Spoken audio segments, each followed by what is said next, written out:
do it though.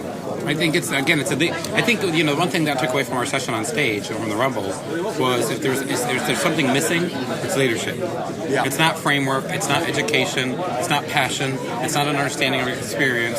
It's leadership. Yeah. Someone to stand up and say, "We're doing it." And I don't know if we can't count on the businesses and we can't count on our industry. What are we doing?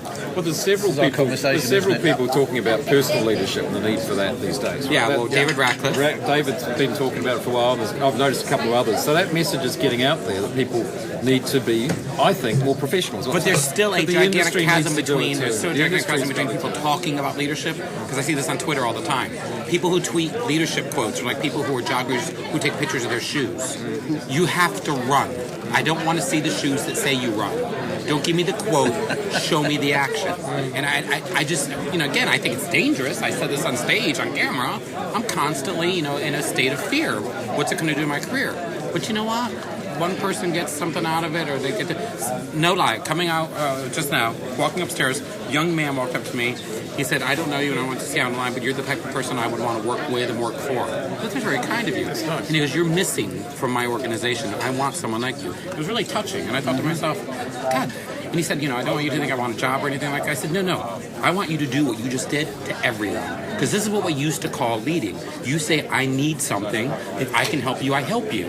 And he goes, "Okay, I just felt like I was being, he'd been beaten into not asking for help."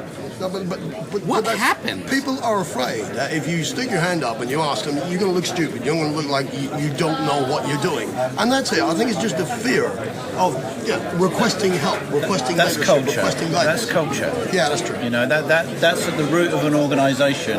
If you cannot be encouraged or you feel fearful of talking to anybody about an idea you have or anything, that's a cultural thing, and that can only be dealt with from the top down. I mean, you can invert that management pyramid, and you can say, "I want to manage from the floor up," but you can only do that if you actually have the stakeholder support to actually do that. And how many stakeholders want to offload responsibility down to the shop floor?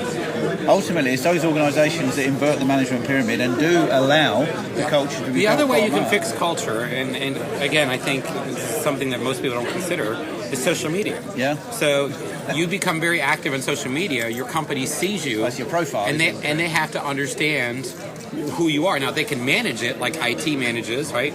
Global comms and people want. But the best way to change something in your company is to be very vocal about your company's belief system as a person outside the company. So I always tell people, when I want to make changes at my company, and like if I'm at BMC or something, I was called at BMC to come in and talk to our CFO and his team. I was called to come in and talk to our CTO and his team. I was called to talk to our CIO and his team.